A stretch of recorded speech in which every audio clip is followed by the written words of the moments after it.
Amen, Amon, Amon, Imen, primeval creator god mentioned already in the pyramid texts, 5th dynasty, as a primeval deity whose shadow protects the other gods. His female counterpart is Amon.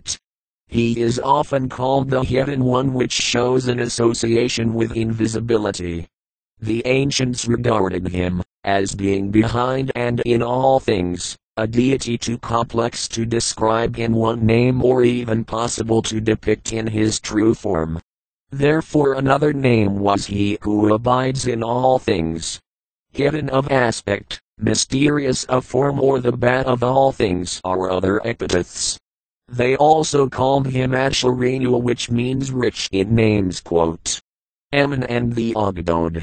Amon and his female counterpart Amon are one of 4 pairs of the Ogdod, the creation myth which originated in Hermopolis, Elashmunim. Amon in his form of a snake, Amon Kamadaf, is also the foreigner, or ancestor of these 8 deities. Forms and sacred animals. As the creator behind all of cosmos, also other deities were unaware of his true form. He was sometimes depicted in the form of the Nile goose, and sometimes as a ram with curved horns or as a ram-headed man.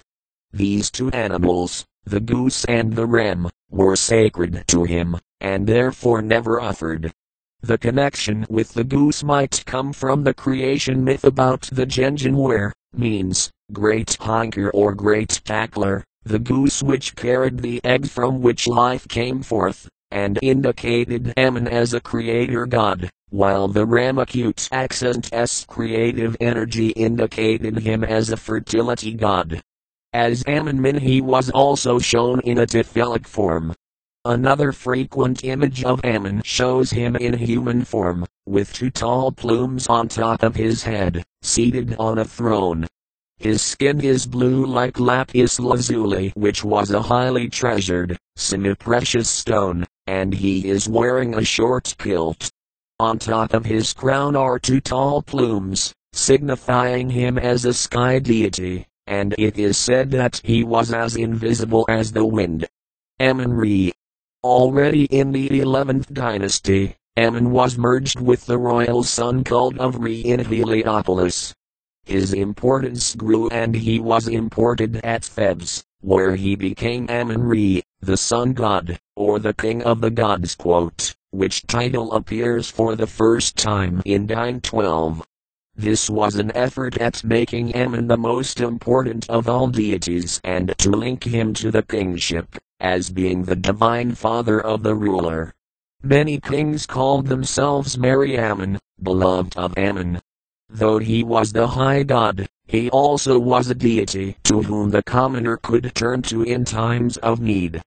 Papyri tells of him protecting the rights of the poor in law courts, and he is called the vizier of the humble who comes at the voice of the poor. There are also traces of Amon being Amon of the road, a protector of travelers. Amon at Thebes, Karnak and Luxor. Karnak, Ipatisit, in ancient Egyptian, the most select of places.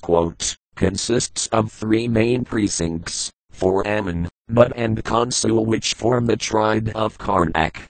These are all situated within the main precinct of Amon. Here is also the Apat temple and a small temple dedicated to Tah to be found. To the north is the precinct of the temple of Montu, the earlier main god of Thebes from the end of Dine 11th. Luxor, Amon Emipat Rezit, in ancient Egyptian, Amon who is in his southern sanctuary. This temple lies 3 kilometers south of Karnak, and was in ancient times situated in the center of Thebes, Wasit, and dedicated to Amun-Re. He was here mainly represented in either the blue painted form or the black Tifelic form, and he was even visited by Amon of Karnak once a year during the Apat festival. The temple was called the place of seclusion or the southern Apat. The Tifelic form of Amon Amun-Kamuteth bull of his mother, is not to be confused with his name of Amun-Kamadaf, by which is meant an ancient form of Amun, as a snake deity, he who has completed his moment, probably referring to the snake sending his skin and beginning a new cycle of life. Amun in Kush, Nubia. There were temples built to Amun even south of the first cataract to celebrate him as a god of the Egyptian rulers, and in this way extend the territory to enable safe transport ways to the gold of Kush. The cult of Amun developed such a strong foothold that, when Egypt lost control to the Kushite rulers, these continued the worship. His importance endured into the Greek and Roman days, when several temples were dedicated to him.